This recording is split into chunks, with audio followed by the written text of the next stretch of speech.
What's up, everybody? Megazord X here, back at it again to give you another very exciting video for today. I'm looking around me, and I guess a certain day is kind of drawing near because I guess I'm in the Hisui region right about now. And you know what? While I'm over here catching Pokemon and stuff like that, trying to be the best that there ever was, I might as well go ahead and give my thoughts on Pokemon Legends Arceus and kind of my hopes and hypes and where I basically stand on this game, as we're only like less than a week away from this game. So in this video, I'm just gonna go through and give my thoughts on everything we've been seeing from the preview, everything we know, everything we kind of don't know, and where I kind of stand on this game. Because you know what, there was just so many thoughts running in my head. I was like, I just got to talk about this. I just got to make a video of it. So I'm here, and I might as well go ahead and give my thoughts. So without any further ado, let's go ahead and jump straight up into this video.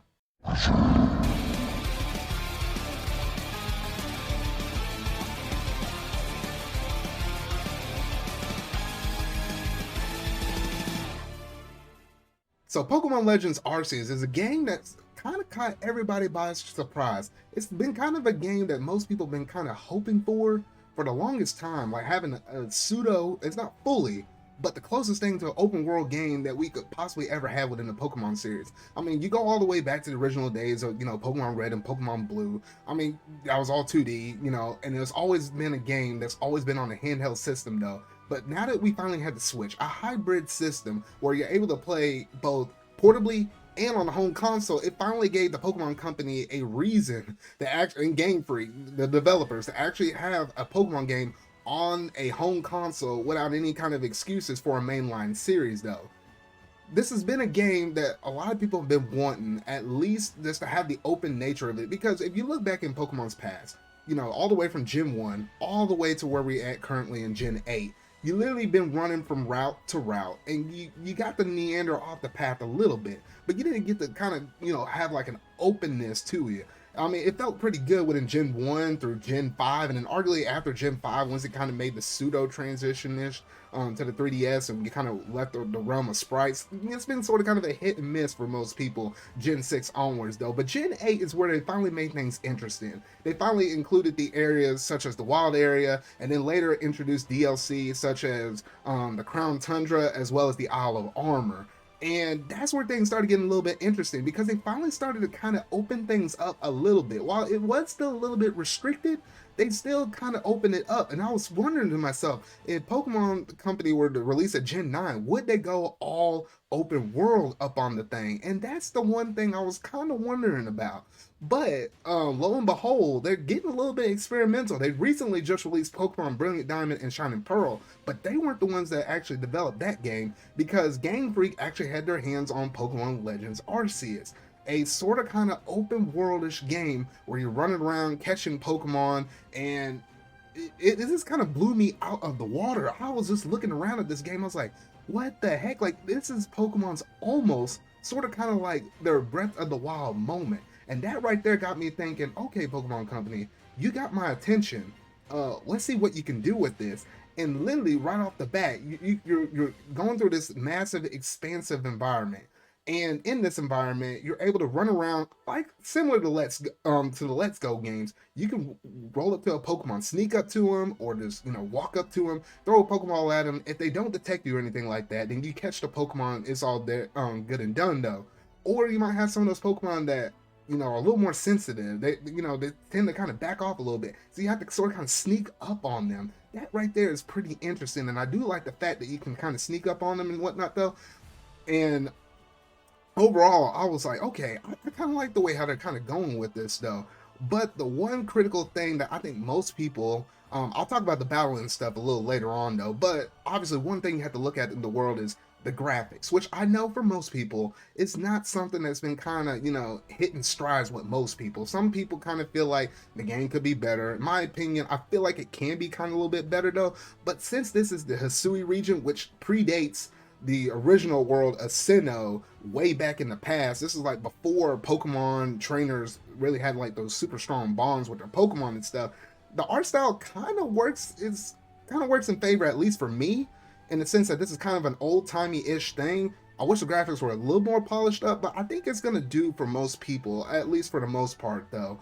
But that's about aside though. The battling is where things got really interesting in terms of this game and everything they showed for it so far. Because in this game they introduced agile style as well as the strong style. So normally if you use a move like flamethrower that has like 15 PP as a usage, normally you just use that thing and then the next Pokemon will go and then you go and then they go and so forth and so on, unless you do like status elements like you paralyze, so then you move a little bit faster.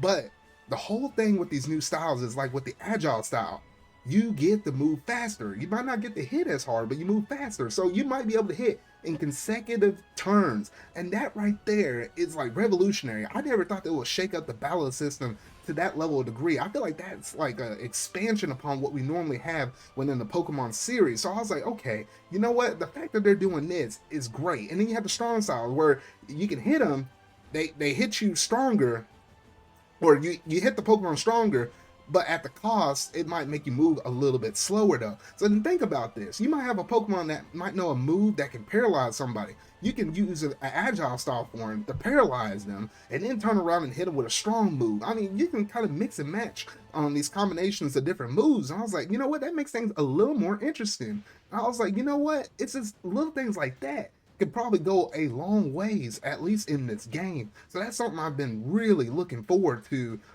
as well. And I was like, you know what, Pokemon Company, you might be onto something. You might be onto something. And then also the fact that there's also Pokemon quests, like we're actually having side quests in a Pokemon game. Just think about that. Just think about that for one moment. Quest in a Pokemon game. I'm just amazed. I'm just shocked. I never thought I would live to see the day that we're actually gonna have quests in a mainline Pokemon game. While yes, we did get to see a little bit of footage for it, and it seemed like one little quest was like go out there, catch a certain Pokemon, show it to another dude. There's probably gonna be simple quests like that, and there might be more complex ones that we don't know about yet. But you have to we'll have to see once we get our hands up on it though. But this is a small little progression that Pokemon Company is doing in this game. I'm like, okay, I can kind of see you where you're going on, at least for the future direction of where you're trying to go. And at least for me, hopefully, this game does well enough that they're able to include a lot of this stuff and transfer all of this stuff to Gen 9. Because at least right now, we have our traditional mainline series.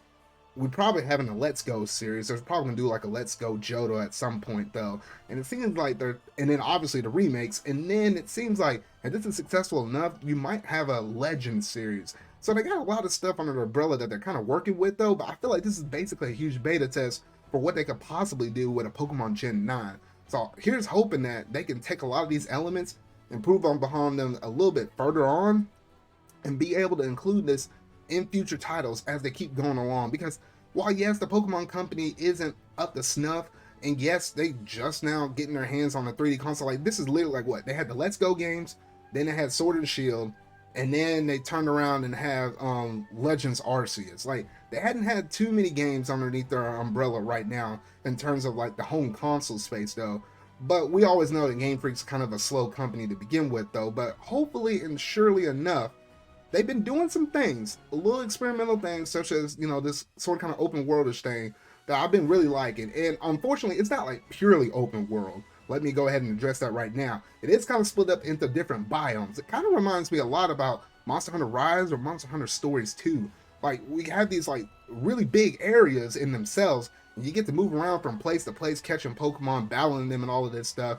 I mean, it makes things really interesting. And I also didn't mention the fact that, at least with some of the battles, with some of the boss battles, I mean, shoot, you can get hurt. You, the trainer, can get hurt by these Pokemon. Like, we're pulling, like, some Yu-Gi-Oh! Mess. I'm like, thank goodness, because now you actually get to feel the pain of if you actually manage to faint or pass out. That gives you a whole lot more meaning than just having all your Pokemon wiped out and then you just black out and you wake up in a Pokemon Center.